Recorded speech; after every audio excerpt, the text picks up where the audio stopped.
Welcome everybody. June 9th, 2021, which is just gotta be a better year than 2020. Just saying. But we did it. And we're making it. And we've done some amazing things. And I think we've learned a hell of a lot. And I hope we can act on what we've learned. Through challenges come opportunity. So welcome. I'm Carl Hawkinson.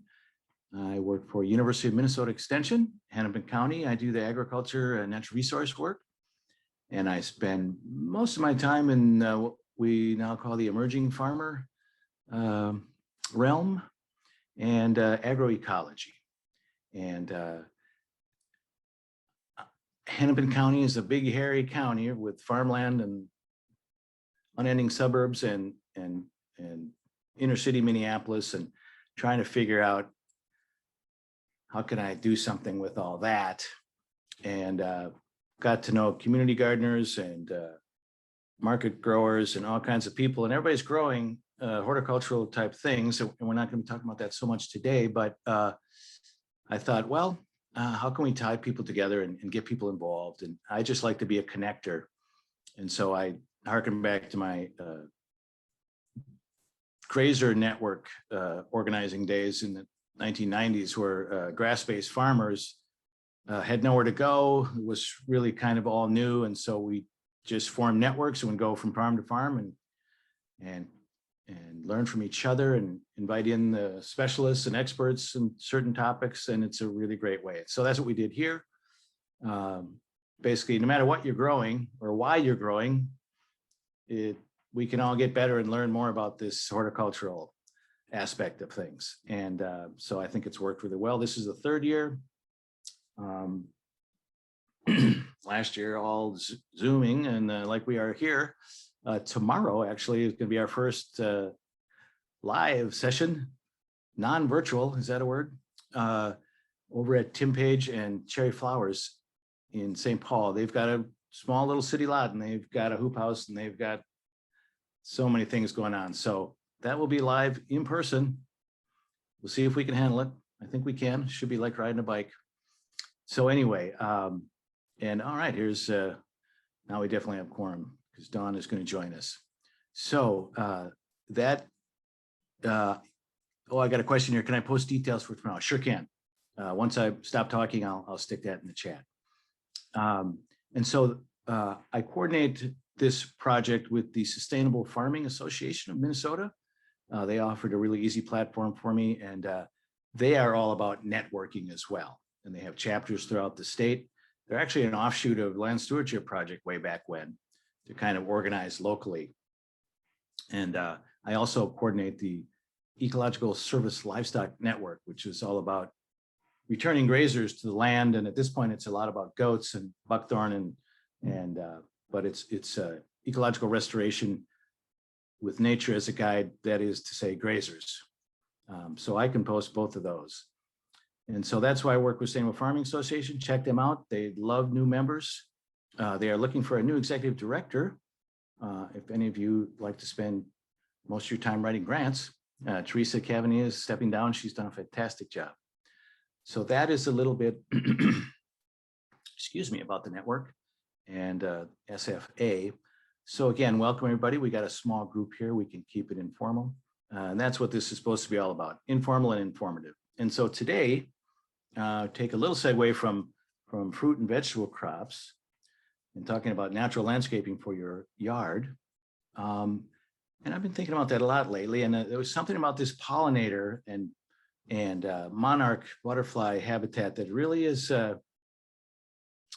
touched people more than, I mean, we try to get people excited about all kinds of things to no avail, let's say. And the pollinator thing, I think, intuitively makes sense to people. And so we're going to talk a lot about that. And I think for me, the other thing is that, we talk about wildlands and national parks and wilderness, and we kind of cordon that off. And then we kind of have in our mind, well, there's these kind of wastelands, cities and places where we do industry, then, that's all just kind of wasteland, and we're not going to worry about that. But I think cities are full of habitat, and there is no wasteland. It's all habitat. I mean, we see in the cities, coyotes and crows and all kinds of wildlife. They don't know it's not natural. They just need food and water and shelter.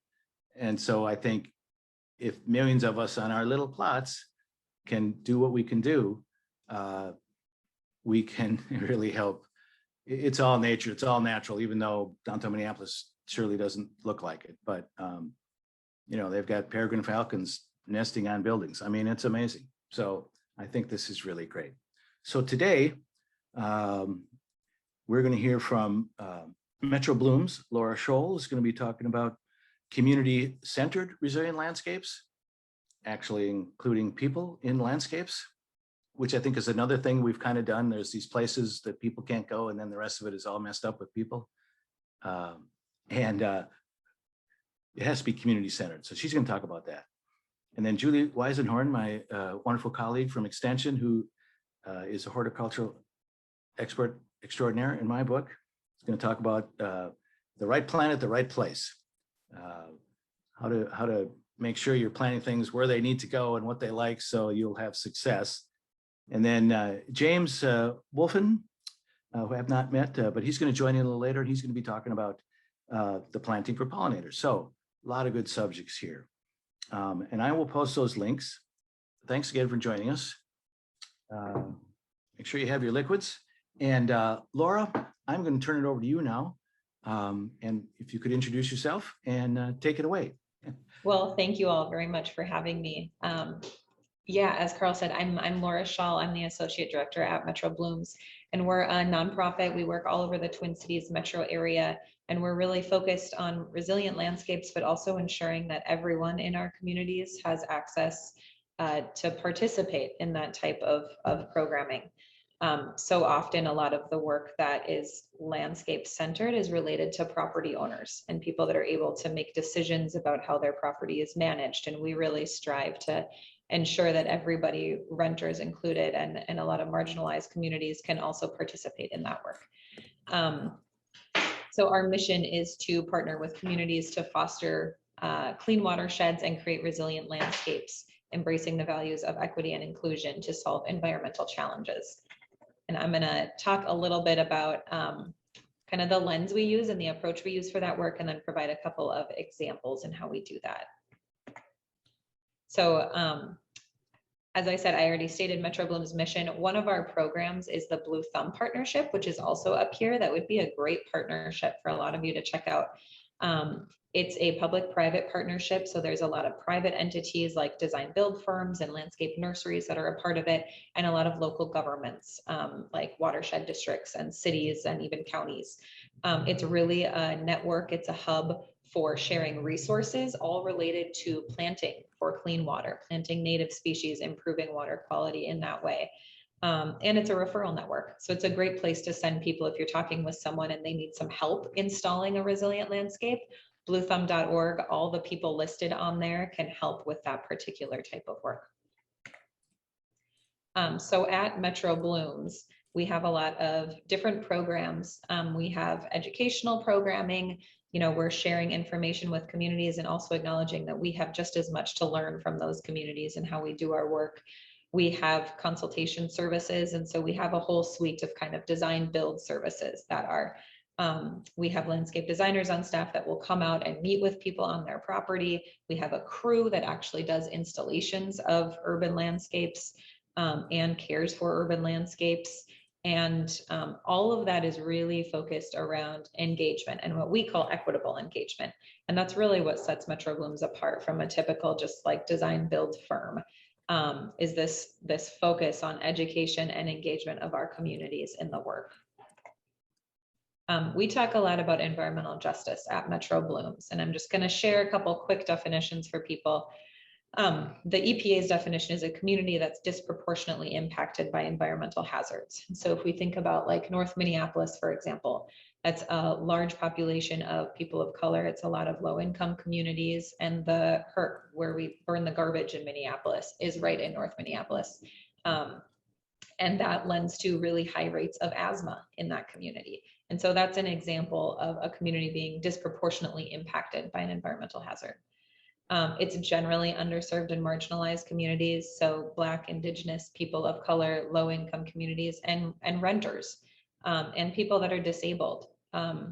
So equitable engagement, as Metro Blooms defines it, is really about the intentional participation of all of our communities with an emphasis on those that are most impacted. We focus a lot on green infrastructure, and that looks like rain gardens and native plantings, planting for pollinators, things that are going to capture and clean our rainwater before it reaches our storm sewer system, as well as ensuring that we're creating a really robust, connected pollinator patchwork throughout our urban landscapes. I don't know if any of you know this, but the rusty patch bumblebee is our state bee. It is endangered, unfortunately, in Minnesota. And the Twin Cities, the urban area of the Twin Cities, is some of the where the recent sightings of the rusty patch bumblebee have been, because there is a really strong kind of connection of pollinator habitat within the urban area. So we try and encourage those types of projects through all of our programming, whether that be by sharing information, doing the installation, creating a design, and again, ensuring that we're engaging everybody in that, not just as participants, but really as decision makers. Laura? Yes. We have a quick question here. Yeah. How far does Metro Bloom's service area go? We need something like you all out by St. Cloud. And Rochester, somebody said. That's wonderful. A lot of our work is focused in kind of the Twin Cities metro, but we do work in St. Cloud. We have a number of kind of programming opportunities in Rochester as well. We work really closely with Rochester and St. Cloud through the Blue Thumb partnership. And so there's absolutely opportunities for collaboration there. And then somebody said Little Falls. Little Falls, I don't know, where is Little Falls? Is that on 94? It's north a ways, Morrison It's County. north. Okay. Well, I'm thrilled that y'all are already interested, and would love to talk with you more. I'll look at the chat when I'm done talking, and we'll follow up with those of you that are interested in other areas, because absolutely. Excellent. The Blue Thumb programming is the intention is for it to be statewide. Excellent. Thank you. Yeah. So just kind of revisiting, traditional environmentalism, I talked a little bit about how so much of our landscape design and landscape implementation projects are really focused on property owners, green infrastructure, stormwater problems, design and installation. We talk about these things independently, and they're often really separated, especially when it comes to like installation of maintenance. Maintenance is never budgeted for, and is such an important aspect of any resilient landscape. So there's not a lot of intersectionality built in, and then you add into that engagement, and that is even more rare, that we're trying to actually engage the people that live in a space to be decision makers in the design. So where do we fit? We know that water pollution is the #1 contributor, or stormwater runoff is the #1 contributor to water pollution in our country.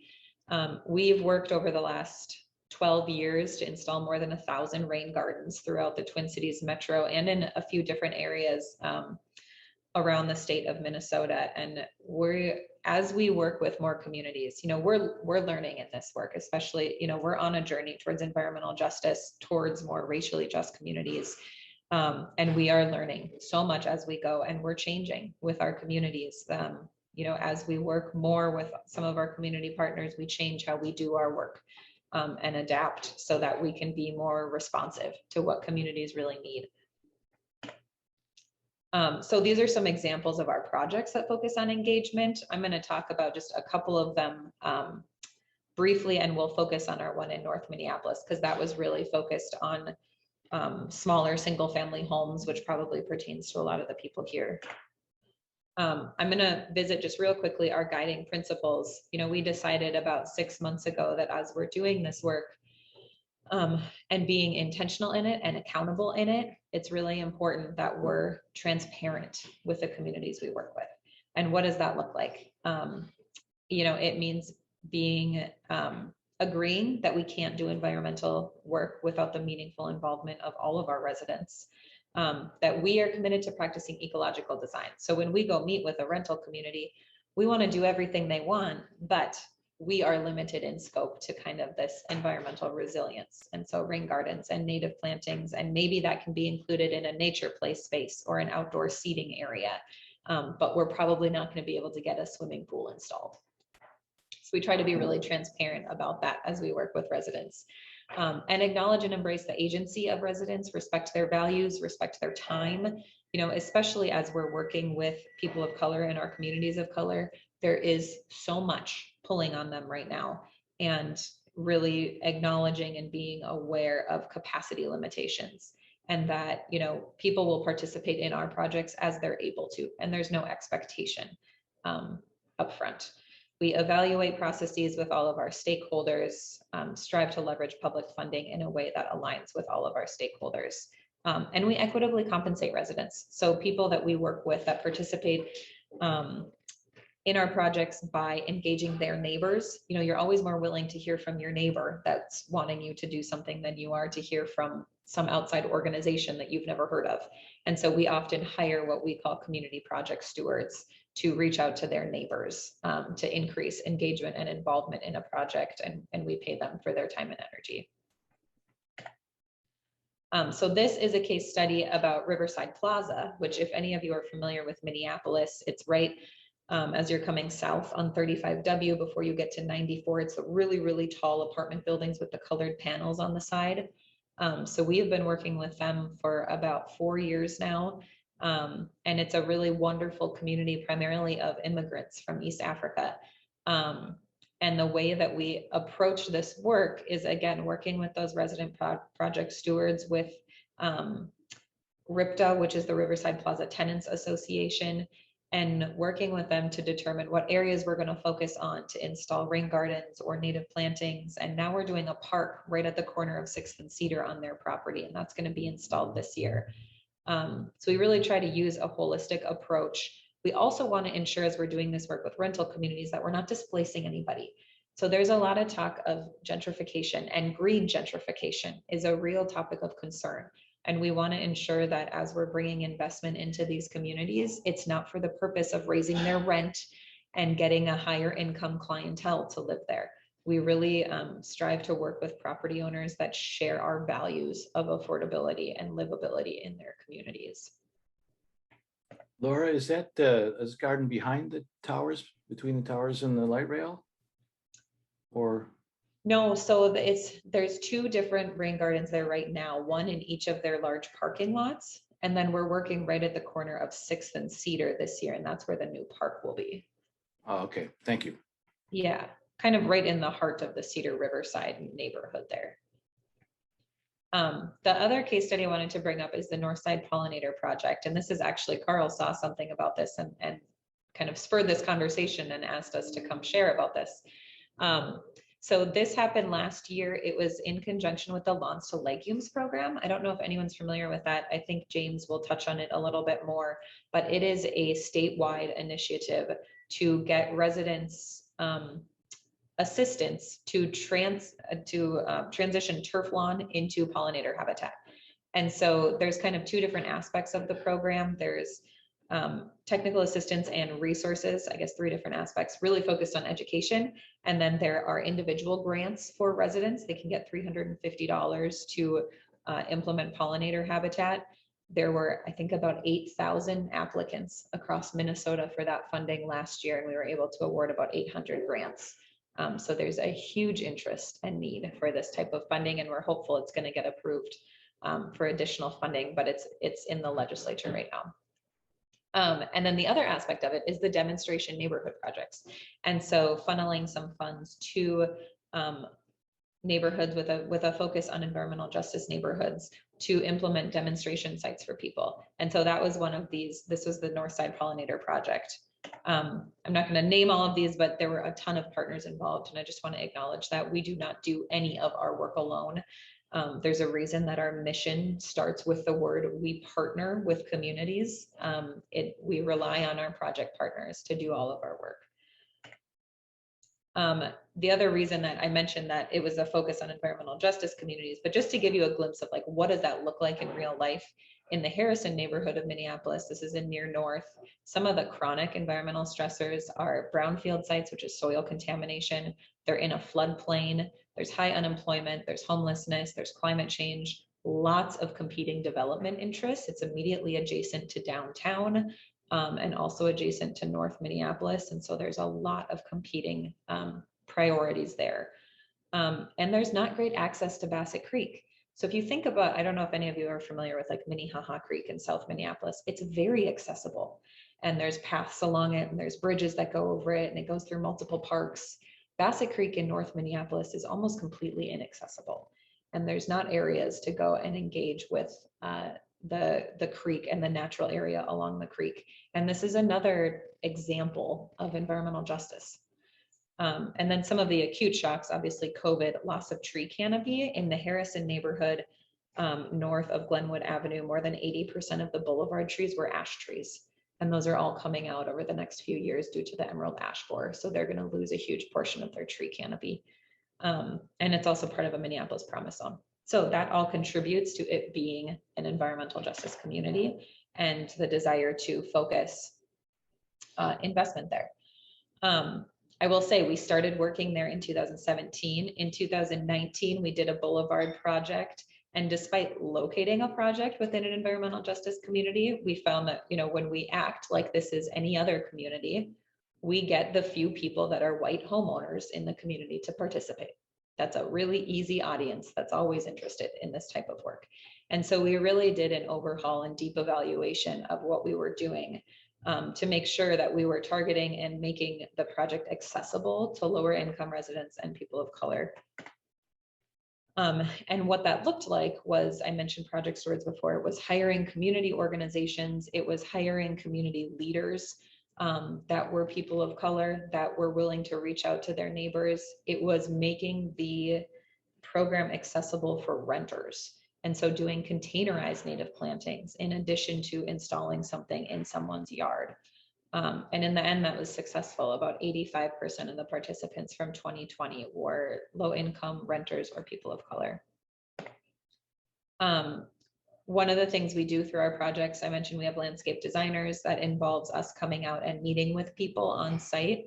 And so the engagement happens and then it kind of gets transferred to this design phase. And so we're meeting with people to talk about what the project would look like, what it could include, and also how to care for it long-term. And we also always have kind of some social connection opportunities so that people can get to know each other and other like-minded people in their community. These were the planters that were done for the renters. So there were 7 renters that participated in the project. And we had never done this before, native plantings in containerized planter boxes, but it worked really well. And it works really well for people that live in multifamily housing complexes too, because they can put something on their balcony without having to ask their landlord if they can make a change to the landscape.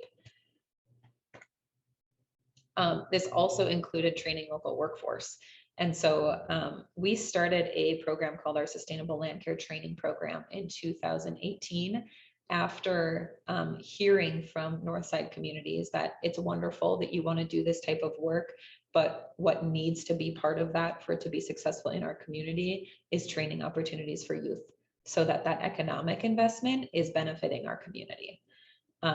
So that's being integrated in all of our projects. The other thing we do is we always hire and train local contractors. If there's not an opportunity to train youth, we'll work with an entrepreneurial contractor from Northside or from the Phillips community or wherever we're working and provide training for those contractors. I want to show you a really quick video and then I will be all wrapped up. That is just kind of highlights the community impact of really being intentional, I think, about focusing a project in this way. You know more than I do. There we go. I can hear it.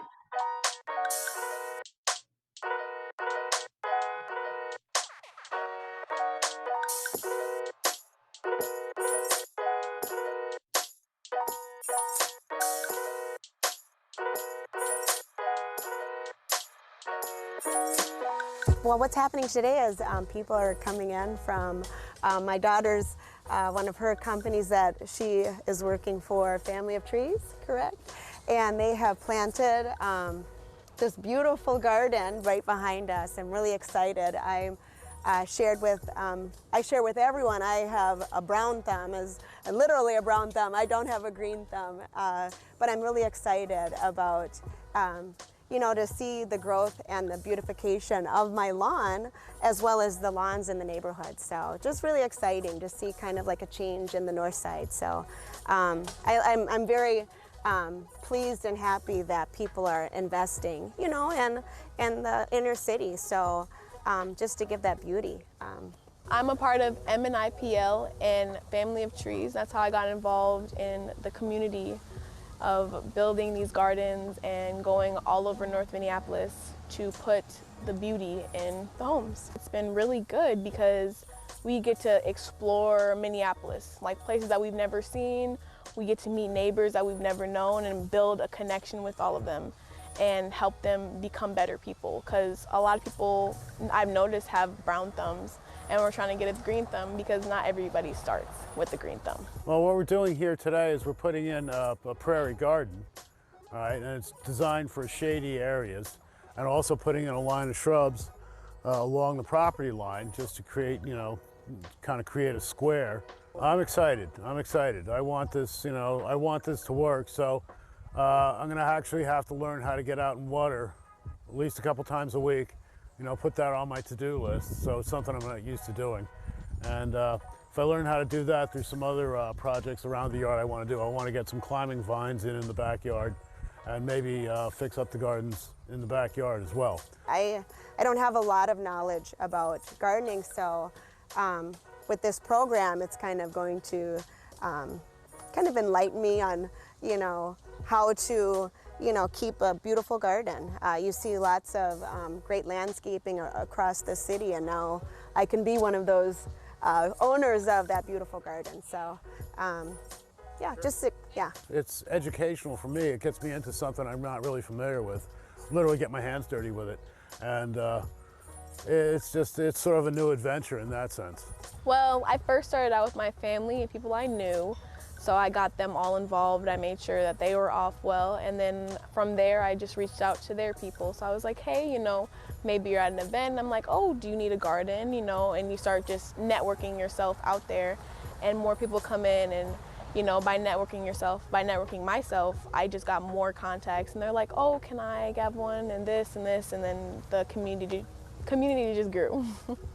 At first, I didn't really know a lot about climate change and climate justice, but when I started getting involved with those nonprofits, it really opened my eyes about the things that were affecting me. And that's a big reason why I started doing it. It's like, if it's affecting me, it's affecting my friends and my family, so why not be a part of the change to make it better for us and our future generations?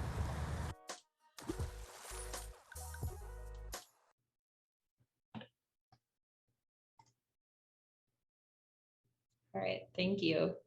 Wonderful.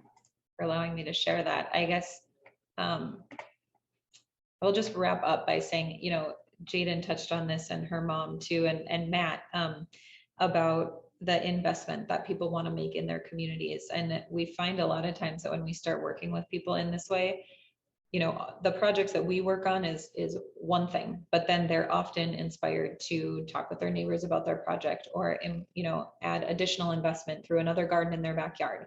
And so really, taking that first step and doing that first thing can really be a catalyst for a lot of change across our communities. So I encourage you all to do that and to involve your neighbors and your communities in whatever you're doing too.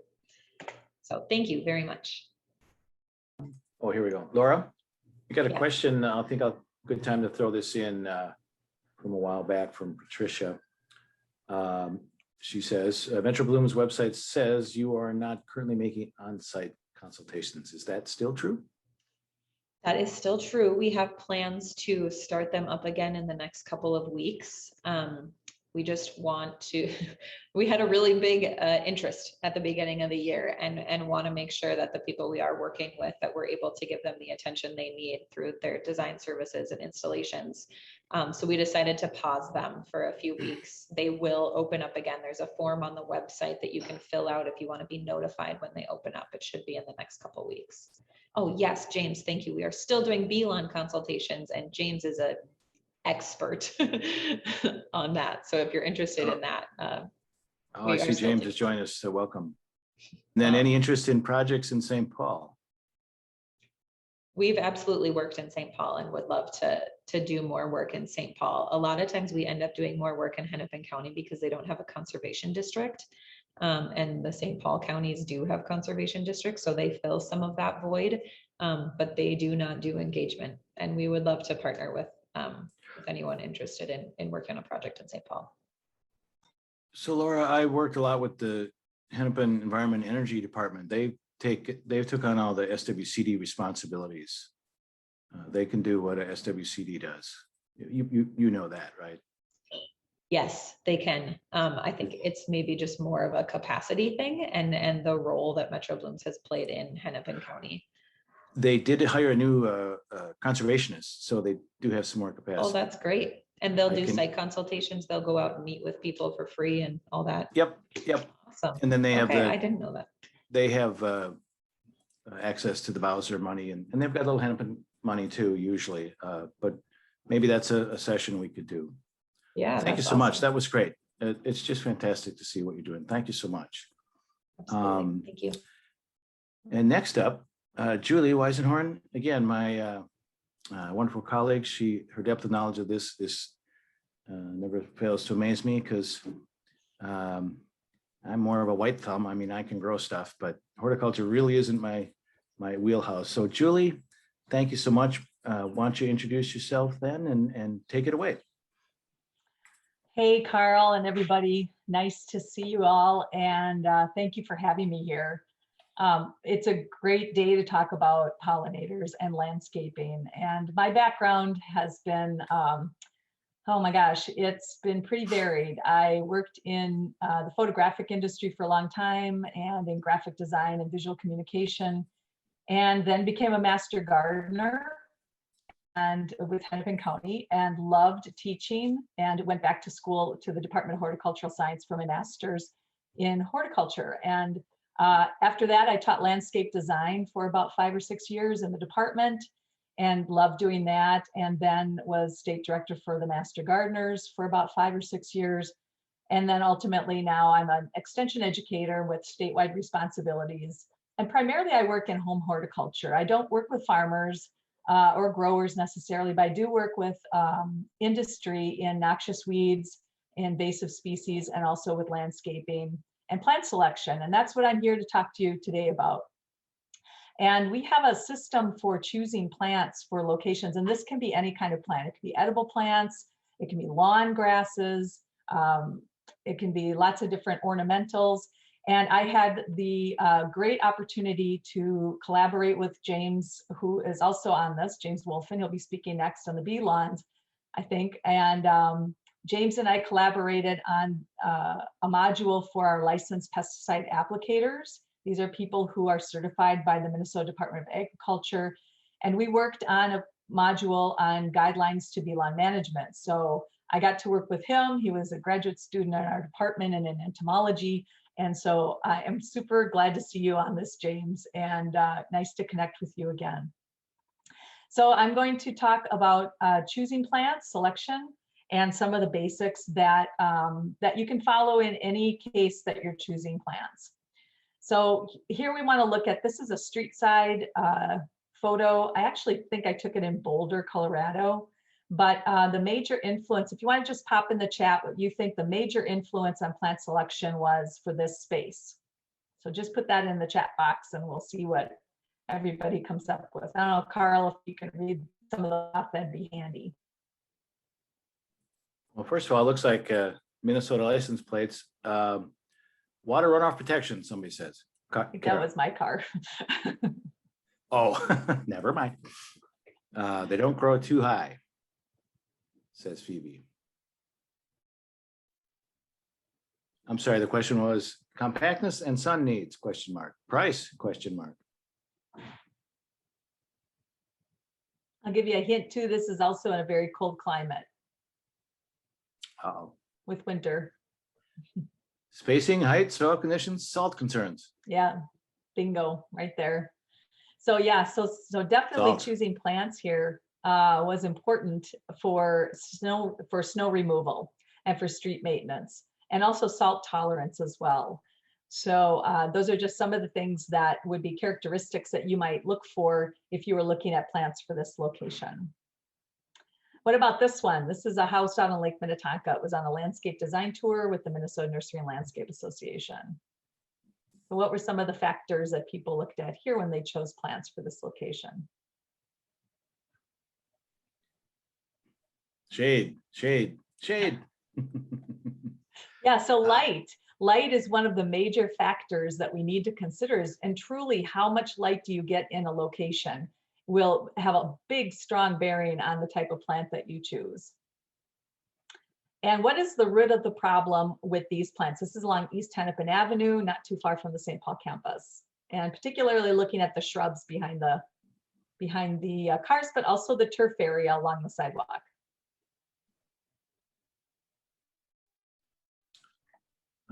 They're dead.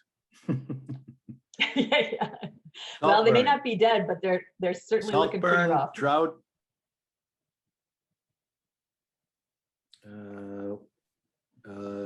Maybe the car exhaust ruined them. They look sad. Salt along sidewalk, shoveling. As for the shrubs, water runoff, question mark. Yeah, so all good points. So if you've ever seen a snow, Too much sun, somebody said. yeah, it could be too much sun. And we've seen that recently too. We've seen a lot of burning and drought issues, especially in the last couple of weeks. I know some of my plants are looking pretty harried because of sunburn, literally. But this case, these are boxwoods, and boxwoods are broadleaf evergreens, and they have to retain those leaves through the winter. And so drought can be a factor. Spray from snow plows. They can throw snow 7-10 feet onto the side of the road. And the grass area here is dead, partly because of probably plowing, where the mechanical plow actually scraped those crowns off, but also from salt damage as well. And when that happens with grass, we get a lot of crabgrass. And I'm thinking just the soil there might just be really bad. Oh yeah, yep. You know, when the contractors soil. get done with a Mhm. parking lot and stuff, they just smooth over, could be Yeah. totally compacted and not much going on in that soil. That is very true, Carl. So when we look at sustainable landscape design, we like to emphasize plant health and the longevity of the landscape. Those two factors are the main driving force behind it. And it should be important regardless of whether you spend a lot of money on your landscape or if you have a smaller budget, or if it's a big project, or if it's a small project. You should always be thinking about sustainability. And two factors in particular will reduce the sustainability in a landscape. And one is the lack of soil preparation and soil understanding. And the second is improper plant selection. And that's what we're going to talk about today. So there are 5 considerations of sustainable design, and these are a great place to start. When you are looking at any kind of project, this is a really good starting point, and everybody in your family or in your household can join in the conversation about these. So your function is the most important, and the first thing to think about, what do you actually have to accomplish in your landscape? And it could be something as simple as, we like to entertain a lot, or I have a dog, or I need to drive I need to get around my house with wood for my fire pit, or I like to plant edible plants here. The second is on how to maintain your landscape and how you're going to take care of it. So that has to do with mowing, it has to do with pruning, and not only just your landscape plants, but also your buildings and your hardscapes within the landscape too. So you don't want to plant plants too close to your house, because you need to get in there and either paint or stain or clean off the landscape. Being environmentally sound is also important, and that's kind of why we're talking today. We're talking about pollinators. We want to really minimize any negative long-term impact. We really want to have a positive long-term impact on our landscape. Being cost-effective, doing things that you can support long-term from a wallet standpoint, from your financial standpoint, but also from the time that you want to spend and the amount of effort that you want to make. And probably if you have any physical limitations, that would also be a factor. And last but not least, and this is actually the last thing in this list to think about, is what is it going to look like? And that's really where you get to be creative and be very subjective in what you choose. So it's really about what you want to see in your landscape. And the reason that that's the last consideration we talk about is because if it's functional, if you can do what you need to do, if you can take care of your landscape at the level that you want to, if you're being environmentally sound and you're being able to afford the landscape, you've already gone a long way to it being a visually pleasing landscape. Then all the fun starts. So plant selection affects function. Grass. Grass is important if you have a play area, for example. It affects maintenance. It's my husband blowing snow, and this is these are some trees that we planted too close to the driveway before we knew what we were doing. Affects environmental aspects. So here are some poor sugar maples planted in these little tiny triangles of cement. And if you know anything about sugar maples, they like slightly acidic soil, organic matter, and cool roots. And this is like the opposite of that. Plant selection affects cost. These are a couple of upright junipers. This is on Marshall Avenue, just the other side of the river in St. Paul. And these plants are going to eventually be shaded by the ginkgo, but bigger than that is they're going to be growing so close together with that tree that none of them are going to do very well. And ultimately those junipers are going to be removed. And then it affects visual appeal. So like to see your style of landscape. It's the kinds of things that you want to look out your window and look at or spend time in. So there are two areas that I want to talk about with specifics when we get down to choosing plants. One is called design use, and that is the purpose that a plant serves from a design standpoint, and then also the elements of design. And this is basically the plant characteristics and also their optimal growing conditions. So in design use, the trees are the first thing that we would choose, and that they are essentially the bones of the landscape. They affect everything else in a landscape, and they're so important in so many different ways, from a property value standpoint, to carbon sequestration, to water management. They serve as ecosystems for other organisms in the landscape, so very, very important plants. Key plants is the second type of design use, and these are planted on corners of buildings, corners of hardscapes, along walls, fences. They really help to merge those hardscape features, the buildings, the fences, the cement, etc., into the more organic portion of the landscape. So they help to guide our eye from the top of the roof of the house, and as in this picture, down to the rest of the landscape. So really transitionary purpose. We also have accent plants.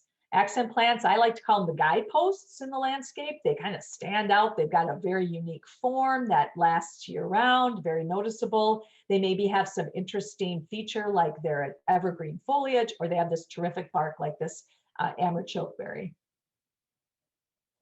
A specimen plant can also be a key plant like this red bud out at the Arboretum Oswald Visitor Center. They have some really tremendous feature, like the flowers in this plant, that is the reason that we go for that plant in the greenhouse or in the nursery. And they can go in and out of specimen as well. So for example, a crab apple, which is probably one of the favorite specimen plants in Minnesota, is gorgeous in the spring, doesn't look like a whole lot in the summer. It's just a leafy deciduous tree, but it can set fruit, and that fruit can persist into the winter. So it can also have winter specimen value as well. Then we have species and cultivar groups. In a backdrop, they create borders, they help to transition us through the landscape. They're always an odd number of plants, but they're all the same species or cultivar. And they create this group. And you can see here in the front of this picture, this is on Hamline University campus, you can see the spirea, and you can count each of those plants. There's about 13 plants there, and they help to transition us through that landscape. And then masses. Masses is the sixth and final design use of plants. They create unity by being repeated throughout the landscape. This is out at Nuremberg Memorial Gardens out on Lake Minnetonka. Masses are the same species, but you cannot see the individual plants. They are read as one entity within a landscape. And they are the secret to creating unity throughout a landscape by repetition. So you could have this grass mass in your front yard, You might repeat some of it in your backyard. And the visibility, the way that our minds work as humans is we see that repetition and we have a sense of unity from front to backyard. Hey, Julie, Yes. would it be safe to say that Mother Nature, left to her own devices and without invasive species or whatnot, does all these sort of things? And it's why we find it appealing? Yeah, I have not thought of that, Carl, but you are Oh, right. sorry. There's a lot of things that, a lot of things in nature that we try to replicate as humans. For example, when we are installing boulders in a landscape, say they're, a group of boulders that are there to kind of look cool in the landscape, we actually partially bury them so they look like they're kind of emerging from the landscape, like they've been there all the time and we're just working around them. So there are some tricks like that that we do in landscaping. The second part of selection comes about what we call the plant elements of design. So these are characteristics of plants, but it's also understanding the optimal growing conditions and for peak performance and growth for these plants, and ultimately healthy plants that do well for a long time. Remember, if we go back to sustainable landscape design, we talk about plant health and longevity, and that is one of the main reasons that we're matching plant growth requirements with our site conditions. So you have to know about the kind of conditions that you have and find plants that will grow well in those site conditions. And these are the elements. You can kind of ignore the primary, secondary. I kind of lump them over. The primary are really related directly to the plant. Secondary have to do more with the site, but they are equally important throughout. We have a plant selection tool that is on our extension website. It's on the Yard and Garden page, and it is a free tool to anybody. You just need to set up a username and password, and I am the manager of it, so I'm not sending anybody any emails or anything.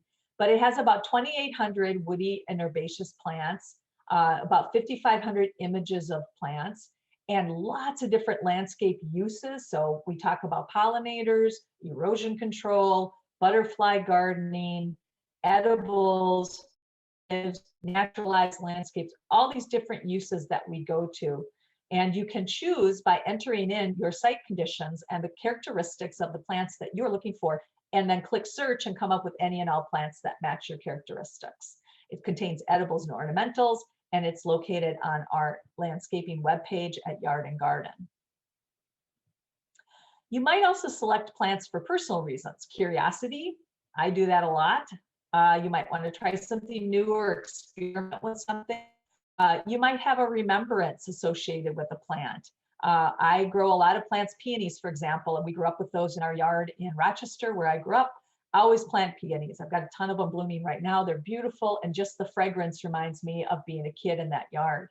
Tradition might be your mother's favorite pickling cucumber. You may grow winning dahlias. Maybe your grandfather was a dahlia grower at the state fair and you've always wanted to try that. So there's lots of personal reasons too that we choose plants. We select for pollinators, and we want plants that are going to provide quality nectar, pollen, and habitat resources.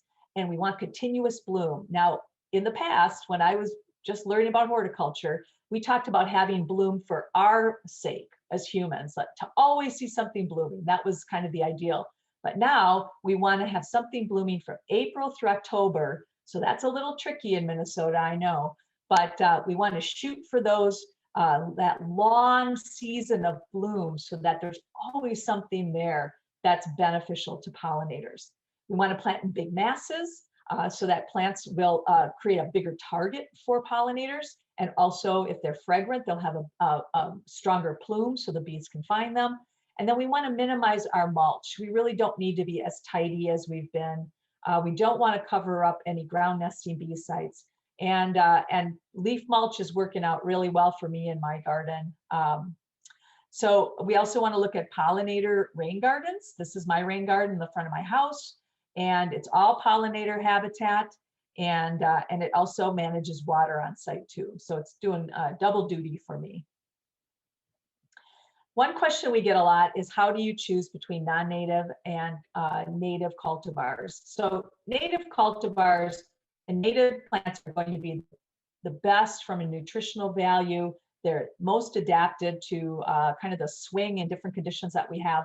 But you can also choose some good non-natives and native cultivars that retain similar characteristics and benefits for pollinators. So this is an example with echinacea, and we have here a couple different. We have the echinacea angustifolia, which is native in kind of the western part of our state. Then we have echinacea purpurea, which is native to eastern North America. And then we have Echinacea purpurea bright star, which is a cultivar of Echinacea purpurea. And you can see that there's similarities. You can see that we haven't progressed too far from the native variety, a native cultivar or native species, sorry, that we haven't progressed too far from that. But when you get to the razzmatazz at the end, that's the last one on the bottom of the picture, you can see it's dramatically different. Not a very helpful plant for pollinators. So when you go to choose cultivars of plants, look for those that are not that far removed from the form.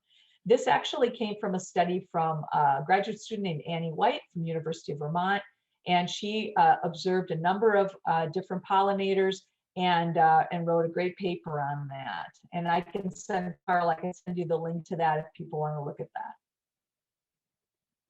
So planting in masses again, bigger target for bees. Mulching selectively, again, leaf mulch is working great. It's a great way to use my leaves that are on my property and not haul in anything new. And with all the jumping worm hype right now, I think it's best. And my advice to people is keep the materials on your property that you can. And you also should look at places that ground nesting bees are and avoid mulching over that. So here's a picture of some hostas. It's in a wall that I have in my garden, and the ground nesting bees are there. Julie, you got some, Kendra said, yes, minimize mulch. And Patricia asks, can you say more about covering up ground nesting bees? What's the issue there? Sure. So ground nesting bees lay their eggs in little tunnel areas down in the soil. And those bees need to emerge out of the soil in the spring. And if you've piled, 2-3 inches of mulch over those holes and over those areas, it makes it more difficult for the bees to get out. And so you want to pay attention to that. When people really, really want wood mulch in their property, I always say, look at the soil, put it minimally where you have to have it. So for example, if they really feel strongly about it in their entry garden, in the front by their door, or maybe someplace that they need to keep the soil dry or clean, then I would say that might be it. But dumping the bags and bags of mulch over all the soil is really, we're really discouraging that now. One of the ways that you can get around that is you can grow under plants as a living mulch. You can grow clover, you can grow sedges. They all tolerate some shade, and will cover that soil and help to kind of deflect the weed pressure. You can also use things like leaf mulch or just leave your leaves on the soil in the fall and push it away from the plants as they start to come up. That's been kind of my practice. I'm trying to put my money where my mouth is, so to speak, and have been really working on that this year, and it's been working out really well. So the other piece of this I wanted to just mention is about stem nesting bees and cutting our stems at 5 to 8 inches. The stem nesting bees will lay eggs down in the stems. They'll also use stems that are on the ground. So when you make those cuttings, just tuck those stems someplace out of the way, but where bees can still find them. In other words, don't compost them or burn them. Just tuck them over. I have them under a tree or behind a garden bed, or just tuck them under the leaves. This is a little sure. follow-up. If you, sorry. Sure. So James says his understanding is that wood mulch helps limit weed infiltration and water retention in the garden. Have you noticed either increased weed pressure or the need for increased watering when you mulch less? Also, how effective are living mulches in limiting weed infiltration? That's a long question. Yeah, sorry. Well, basically the trade-offs with the mulch. yeah, in there's terms of, trade-offs. There's trade-offs. I mean, you have, weeding is part of gardening. So whether you're growing a green mulch or not, some of the green mulches too can be beneficial for reducing soil compaction. So things like Dutch white clover. And James, I think we talked about that when we were talking about the bee lawns, that those flowering plants in a bee lawn reduce soil compaction because they've got a kind of a bigger root system than our grasses do. And so that can be beneficial. Also, some of those like the white clover is a legume. So of course it fixes nitrogen, which makes that available to other plants. Sedges, I think, are working out really well as ground covers, and they spread fairly easily. They tolerate shade, and all of these plants, by covering that soil enough, it helps to hold in moisture as well and keep roots cool too. So I wanted to point out a nice publication that's on our Bee Lab website. And this is about creating habitat for stem nesting bees. So you can look at that and it gives you more information, including a plant list of hollow stem plants that you could plant. So some other resources I wanted to point out, and then I'll wrap this up. Here's our landscape design webpage on Yard and Garden with extension. And we have a section on landscaping for pollinators and the environmental benefits.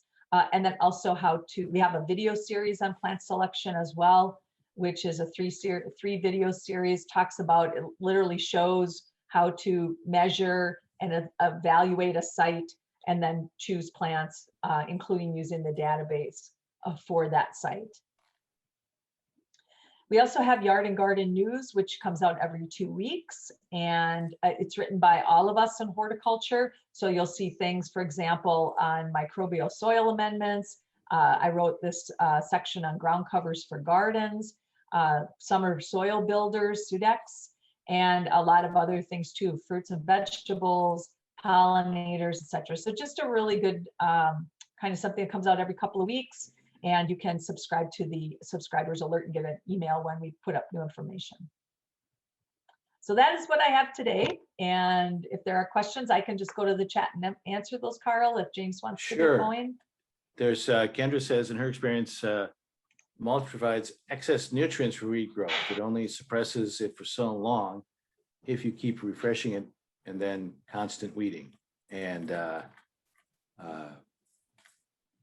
so excess nutrients with all that mulch creating more weed growth.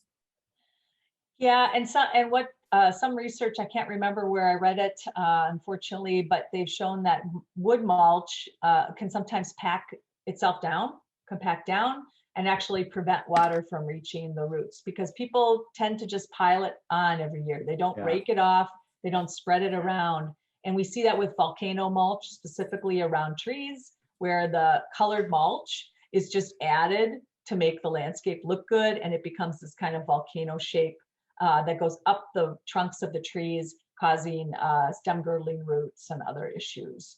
So mulch is a great thing, and there's lots of kinds of mulches, and it's important to preserve that moisture and also to cool the roots and moderate the soil temperatures, but there's other things to use than wood mulch. Yeah, Kendra talks about wood mulch, volcano mulch. Yeah, and I've posted in there, we're trying a shredded cardboard product. It's used for livestock bedding, but we're trying that for mulch, mostly in vegetable gardens, but I think there is definitely such a thing as too much mulch. Right. And if it's too much carbon, you need to be aware that when you put down a wood mulch or the cardboard mulch or newspaper mulch, whatever it breaks down, you want to be sure that you're adding in some nitrogen to balance the carbon nitrogen ratio in the soil, so that you're not absorbing too much of the nitrogen when that carbon is decomposing. Excellent.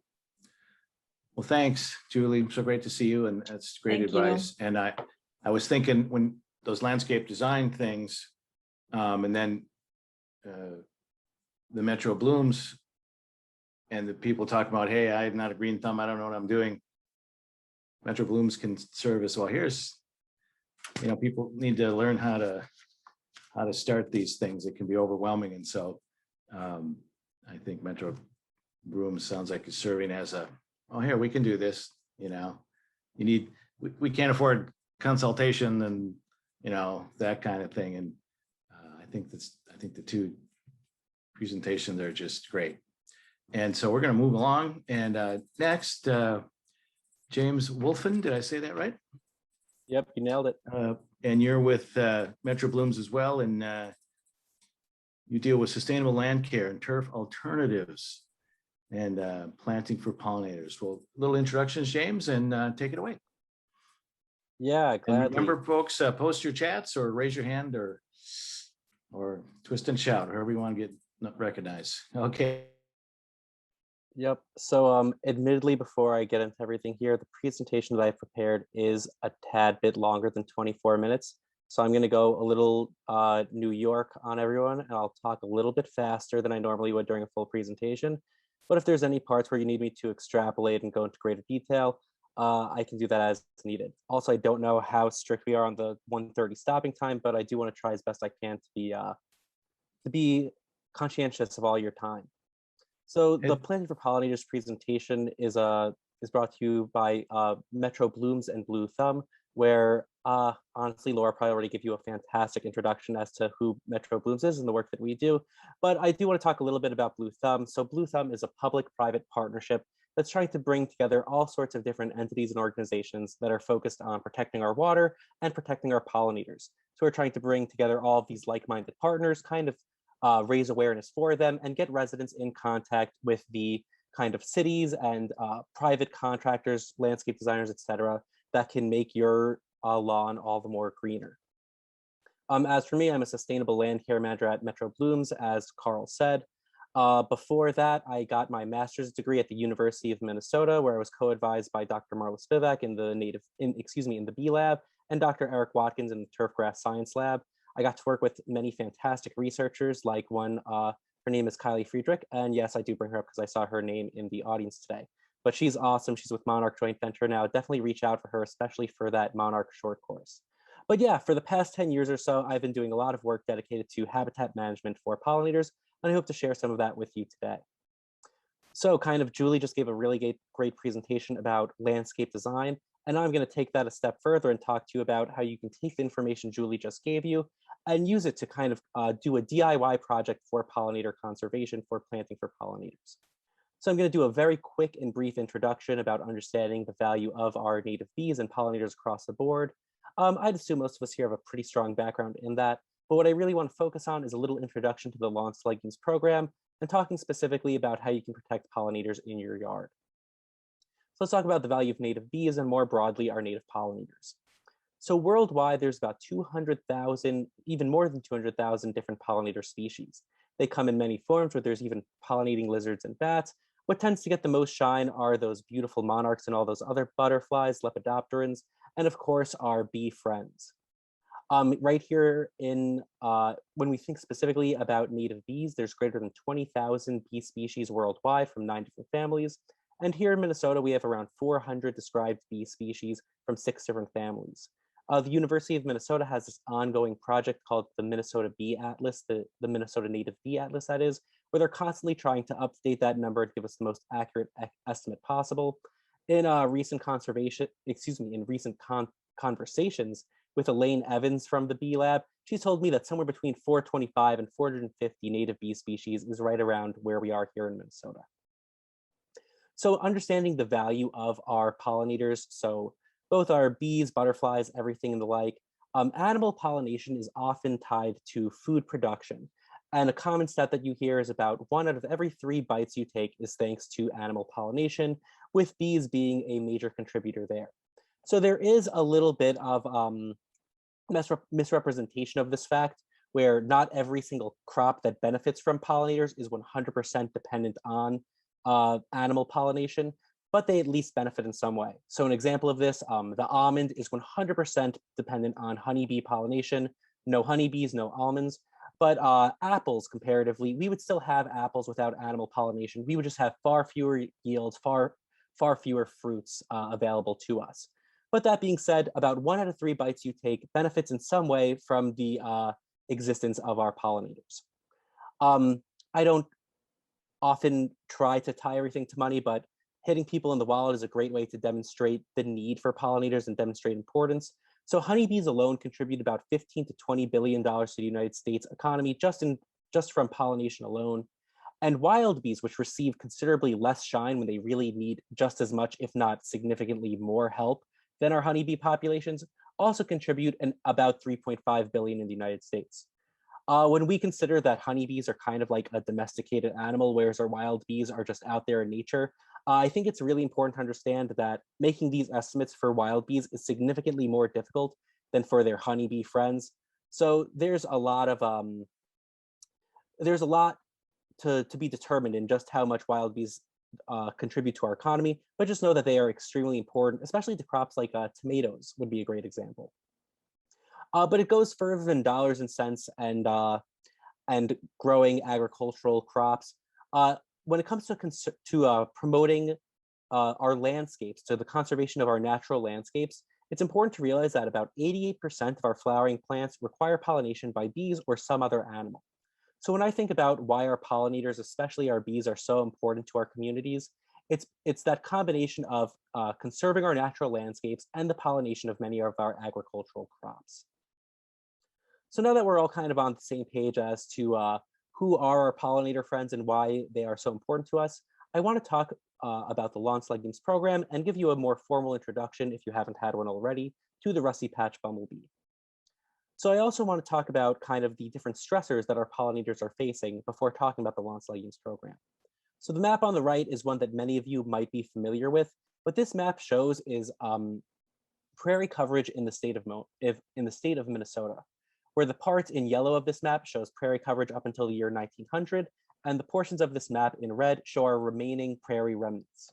What you can see is there's a whole lot of yellow on this map, but really not too much red. An unfortunate fact that that one of my peers at the University of Minnesota in the native bee lab, his name is Ian Lane, shared with me, is he told me that the red on this map is actually an exaggeration of the true prairie coverage in Minnesota, because some of our remnants are so small, they wouldn't even appear on this map if they weren't artificially enhanced. So what you're seeing now is actually an exaggeration of how much prairie is left. But all in all, we have less than 2% of the prairie coverage that used to exist up until the year 1900. So those prairies are going away in large numbers, and that's having a significant negative effect on our pollinator communities. When we think about why pollinator habitat is disappearing, it's really due to human development. And this is something that I often see the lion's share of the blame going to our agricultural communities, our rural communities. And I think this is wrongly placed, where anywhere where there's human development is somewhere where we're losing natural landscapes, specifically prairie habitat. So whether it's the rural farmlands or an urban or suburban community, which are defined by housing units, roads, highways, commercial buildings, etc., anywhere where humans are interacting with the landscape, we're losing those natural plant coverage that's so critical to our pollinators. So the goals of the lawn legumes program are to, 1, protect pollinators with a focus on the federally endangered state bee, the rusty patch bumblebee. And we want to do this by assisting landowners across the entire state of Minnesota in establishing high quality pollinator habitat. Something that we see quite often is there's so much motivation to get a planting in the ground, but that motivation tends to wane over time when it comes to providing land care and ensuring the long-term success of a planting. So something that we wanted to make sure was extremely apparent in promoting this program and the education we do for it is the sheer importance of land care and providing maintenance to your plantings. Where if you want your plantings to exist for 10, 20, 50 years into the future, you have to be out there providing that land care and maintenance, especially early when these plantings are looking to get established. And that's really the key to a long-term planting. So the lawn legumes program does provide grants that every resident is able to apply for, $350 grants to kind of kickstart your planting project. But we also are trying to provide high quality resources for DIYers, for do-it-yourselfers that want to go out there and plant a garden. So this Planting for Pollinators guide is freely available on the Bowser, Minnesota Board of Water and Soil Resources webpage. If you go to bowser.state.mn.us/L2L, you'll find this resource, and it gives a great overview of the different planting styles I'm going to talk about today, And you can use that information to really get into your garden, determine what planting type is most appropriate for your yard use, and make some educated planting decisions. One of my favorite things that's included within that resource are these planting templates. We do a lot of surveying and talking to residents, and in many instances, one of the greatest barriers faced by residents is there's so many native plants out there. How do I know what to choose? So what Bowser did is they worked with many Blue Thumb partners, including Metro Blooms, to develop these planting templates where it takes those thousands of native plants that exist out there and it puts them into a neatly organized design. So it incorporates things like having staggered bloom times, which Julie talked about. And quite honestly, I'll probably say staggered bloom times a dozen more times throughout this presentation. But also things like having varied plant shapes, plant colors, all of the different elements of design that go into making a high quality planting. They also do list some replacement plants that you could use where, let's say for one reason or another, you don't like swamp milkweed. I hope you do like swamp milkweed, especially if you love monarchs. But if for some reason you want to use a different plant, they include some replacement suggestions. So I highly encourage any resident interested in doing their own DIY project, highly encourage you to check out that resource. What you might have noticed is a few slides ago, I mentioned that Minnesota has a new state bee. And not only did we select a species, but it's an endangered species. So the rusty patch bumblebee is the first species to be placed on the endangered species list in the continental United States.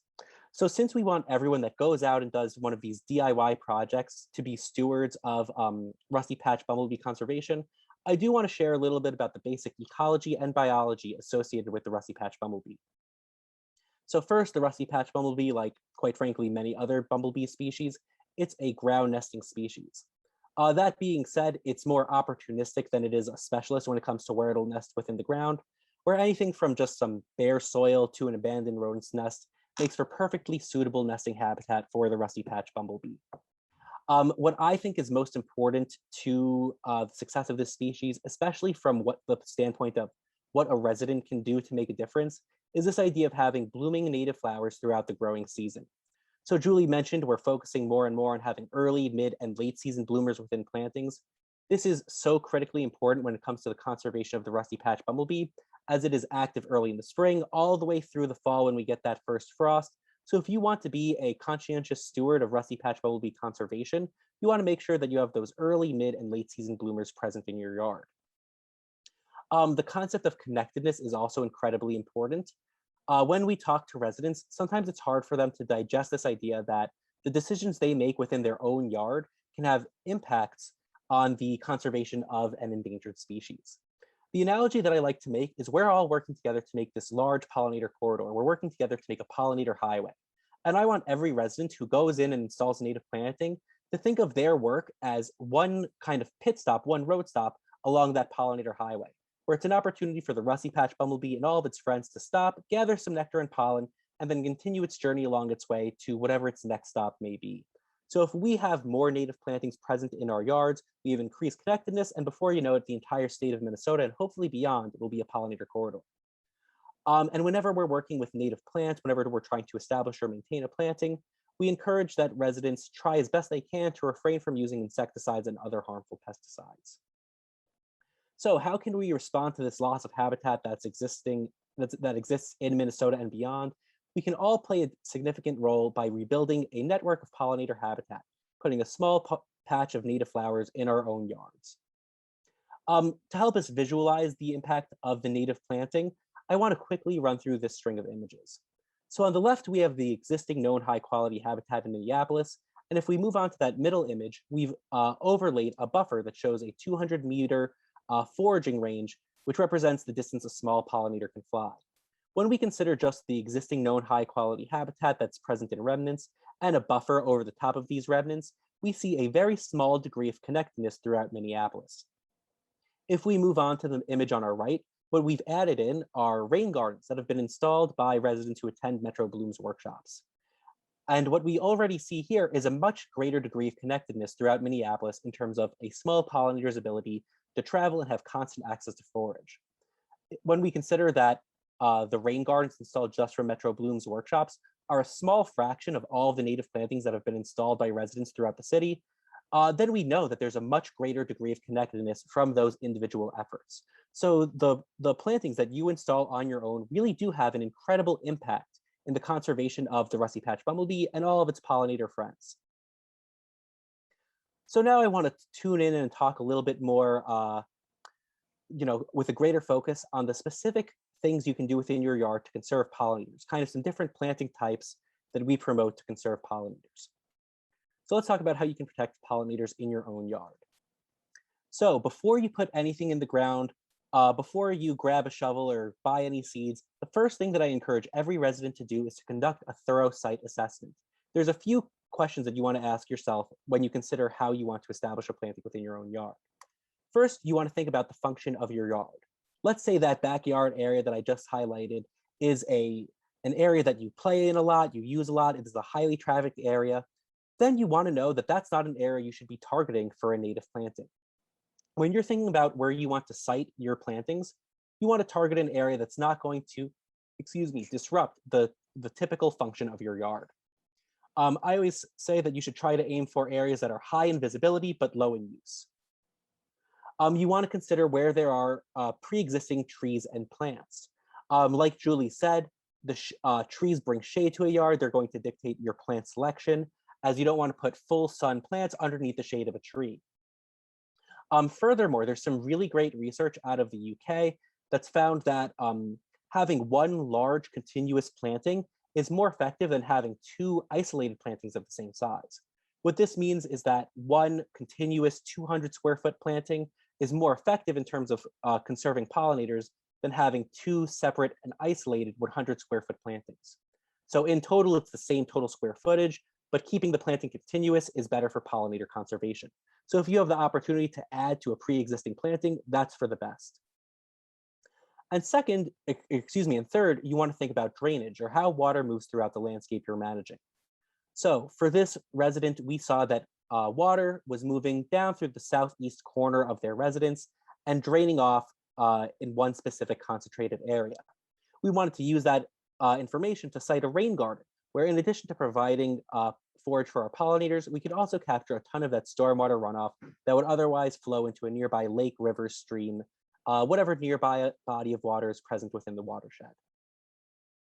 And from there, once we've sited the planting, then we can finally move on to creating a planting plan. When you go out and create your planting plan after you've sited your native planting, there are a few principles of design that you want to consider. I'll just gloss over these, as Julie did a fantastic job of highlighting these, but you want to be considering sun and shade tolerance of the plants you use, and also the soil conditions and soil moisture of the plantings you select. You don't want to be putting a full sun plant into a clay shaded garden. Once you've picked out the plants you want to use, you also want to think critically about how you arrange them. We recommend using plant massing, which I believe Julie discussed as well, staggered bloom times, and as best you can, having a diversity of grasses, flowers, and shrubs, as well as using a diversity of different floral shapes. The research that Kylie did when she was in the Native Bee Lab and that many of her colleagues did found that when you have a diversity of floral shapes, and there's a whole bunch of research to support this, but the greater diversity of floral shapes that you have within a planting, the greater diversity of pollinators you can support. Where a large tubular flower will support a bee with a long bee tongue, whereas a smaller, more open flower will support smaller bees with shorter bee tongues. So having a great diversity of floral shapes can conserve a great diversity of pollinators. So ultimately, what I hope that every resident that goes about installing a native planting does is they go through this project. They first think critically about the landscape they're acting in and choose a site for their planting. From there, they develop a coordinated planting plan, and then they go out and install their native planting. So it's a process, and I promise you, the more time you go into critically thinking about where you put your planting and what species you include, the more success you're going to have. So even before we get to putting plants in the ground, site preparation is critically important. We always promote using organic site preparation methods. What that means is please, please, please don't go out and get your grass away by just applying some herbicide. Try and consider organic site preparation methods. This could be as simple as using a shovel or a sod cutter to tear the turf away. You can use some machinery like the dingo in this picture, or a sod cutter that you could rent from a local ready rents to take away your turf grass. And there's even some cultural methods like solarization or a sheet mulching that can be used to get away your turf grass. The Xerxes Society for Organic Site Preparation has some really great information about organic site prep. I would highly recommend checking out their resources if you want more info on how to sustainably prepare your yard for a project. So now I see we've got about 5 minutes left, so I'm going to do a speed run through the different plantings that exist that we promote in the Lawn Legumes program. So first is your basic native pocket planting. What this means is a small garden, and the reason that these are so great is because they're small and they're effective. If you do an area that's 10 square feet, 25 square feet, or 100 square feet, as long as you're introducing a diversity of native plants into your landscape, I promise you bees will visit that area and they will use it as a source of forage. A small planting is easy to install, it doesn't take too much time to maintain, and we truly believe that there's room in almost every yard for one of these plantings. I highly encourage you to consider putting a native planting in the areas that you manage. It's not too much effort, and I promise you, your community and the pollinators within your communities will appreciate your efforts. Here's a quick example of a planting that was installed by one of our Lawns to Legumes residents. And he went from having a fully turf front lawn, he sheet mulched that thing, and over time he laid out his plants, put them in the ground, and we saw them grow and establish all within the first year. So from 1 year, he went to having full turf grass to having a beautiful blooming native planting. Some planting types we'd encourage you to consider is one, the rain garden. Julie touched on rain gardens before. All it is it's a depressed bowl-shaped planting that in addition to providing a diversity of native plants, it also captures an increased amount of stormwater runoff or rainwater that would otherwise make its way to a lake, river, stream, etc. Here's a beautiful rain garden that was installed by a Lawns to Legumes resident. They even went the extra mile to think about how water moves to their property and installed a French drain, an underground drain that brings the water from their property directly to their planting, further minimizing stormwater runoff. Even if you don't want to go through all of this hassle, even just adding an elbow to your downspouts can go a long way in reducing stormwater runoff off of your property. Another planting type that we encourage you to consider is a boulevard planting. Your typical urban boulevard is mounded and planted with turf grass. This leads to quite a bit of stormwater runoff. If you remove just a little bit of soil from that planting and install native plants in your boulevard, you can do an incredible job of providing forage for pollinators while also reducing stormwater runoff. The second planting type that I'd encourage you to consider is pollinator-friendly trees and shrubs. These are the closest you're going to get to kind of a set it and forget it type planting, where there is some effort that goes into the establishment, but once these plants are established, they'll grow and mature. They might need some light pruning, but what they'll provide for pollinators is an early season burst of bloom, where not all, but many tree species bloom early in the year, and they bloom in mass, which is great for those pollinators just for stretching their wings in the spring. Here is an example of a tree that was installed by a Lawns to Legumes participant. And here I want to highlight something that Julie mentioned.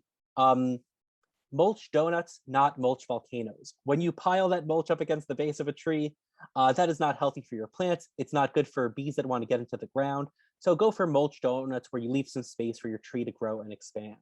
Some more examples of trees installed by Lawns to Legumes residents. They are fantastic, especially if you want a more low maintenance kind of planting. The pollinator lawn, this is something that's very near and dear to my heart. It was the focus of my grad student research. And all this is it's a mixture of turf grass with low growing flowers, where you can still have the traditional recreation associated with the turf lawn, but you're also providing some forage to pollinators. So this is by no means a replacement for the typical native garden, but if you want to still have some recreation on your lawn surface while providing forage for pollinators, this is a really great option to consider. A little installation example, you want to mow your lawn as short as possible. Directly after mowing, you want to rake away those clippings, and the reason for that being to expose as much soil as possible. If during a seeding event, you apply the seed and it's not able to make contact with the soil surface, those seeds are not going to establish. So you spread your seed, and the last thing to keep in mind is your maintenance. So you never again want to mow below 3 inches. The reason for that being, this is the bloom height of the flowers we've selected. So 3 inches is a very bloom height for a perennial flower. So please try to love and show some respect to those flowers you're including by raising your mowing height above 3 inches in height. So here's a beautiful example of a bee lawn that was just submitted to me by a lawn legumes participant, where they went through all the steps that we include. They probably read through some of the resources that Julie makes available at the U of M. And what do you know, they've got a lawn that appears to be pretty natural, but if you look more closely, you see some of that self-heal, you see some Dutch white clover and some creeping thyme that benefits our native pollinators and honeybees as well. Here's an example, a little bit of a glamour shot that I took of a bee lawn in Southwest Minneapolis. This is still present in Kenwood, Minneapolis. I haven't touched it since like 2018 and it's still going strong. So if you want to see a nice example of a bee lawn, head over to Kenwood Park and it's still alive and kicking. A pollinator meadow, the final planting type that I'm going to talk about. Here, a pollinator meadow is pretty much just a string of interconnected native pocket plantings, where if you've got a large lawn area, you don't use it too much and you want to maximize your ecological impact, installing plantings side by side, you do a little bit each week or a little bit each month. Over time, that planting will grow and like I said before, a larger planting is going to conserve a greater diversity of native species. What I would not recommend doing is trying to do this all at once. If you love your back and you like having some energy, don't go out and try and install a 500 square foot planting all in one day by yourself. Do this over time and use a mixture of seeds, plugs, and potted plants to establish a planting like this. The larger plants will give you some instant blooms. The seeds are going to be your most cost-effective option, and plugs are kind of like your Goldilocks in the middle of the two. Here's a beautiful part of a pollinator meadow that was installed by a lawn legumes resident. This one was, I believe, just under 1,000 square feet, and it is blooming with some beautiful, I believe that's black-eyed Susan. So Landcare, very important. Try to weed at least 3 times per year. Also, just be observant of your planting. If you see that some plants are thriving while others are struggling, try and think critically about what conditions do those successful plants thrive in, and pick out new plants that have similar conditions. So if I see that my bee balm is doing well, I know that it tends to like sunny sites with drier soils, I would try to choose other plants with similar preferences when picking out plants to add to my garden. So I do want to give a quick lawn legumes year in review. I know I'm a drop over time, but trust me, the results are worth hanging on for. So far, this was actually before we started receiving 2021 submissions. We've served over 225 residents, and their plantings cover greater than 200,000 square feet, all in the first year of this program. An additional 784 pollinator-friendly trees and shrubs have been installed through this program as well, to get exact with you. Now that we're getting new submissions, we're over 300,000 square feet and over 800 pollinator-friendly trees and shrubs installed. The thing that's blown me away most is just the sheer level of commitment that Minnesotans have shown to the world of green infrastructure, to the world of planting for pollinators. So far in total, almost $170,000 has been spent by Lawn Legumes program participants. Only $55,000 of that has come from the program. The rest has come from out of pocket. So residents are spending their own money at twice the rate they're spending the state's money. If there's any indication that the state should keep a program going into the future, to me, that's it. That if you give them a little kickstart, they'll go out, do the work themselves, and they'll quite literally put their money where their mouth is. We're also seeing a significant impact on the green infrastructure industry, where Bree Bowerly from Minnesota Landscapes has told us that our online sales of native plant kits, native seed mixes, and bee lawn seed were all considerably higher than previous growing seasons. I think regardless of whether the grants were awarded to an individual or not, they had learned more about supporting local pollinators through the program and felt compelled to incorporate native habitat into their surroundings. So with that being said, I want to thank everyone who helped make this program and our Planting for Pollinators workshop possible. Again, this was the 30-minute speed version of an hour, 15, hour and a half workshop. So I hope it was still useful, even though I went full-blown New York talking at 150 miles per hour. And if we have time for questions, I'm happy to take them. Sure, thanks. No, thank you. It's a big topic. You did great. There's some interesting things in the chat. The 6,000 square foot pollinator garden along Pierce Bartlett route, Patricia mentions. Yeah, there's so much to this. I just want to pick up on a couple things, and we are running a little late, but we can keep going if people are interested. Lots of thanks. Yeah, take your time. You're not going to build this gorgeous thing overnight, and plants take years to get rolling, a couple years. And, you know, I would encourage people, just take your time, little at a time. You can't do it all at once. Then we were talking about this before people got on. But, you know, people are,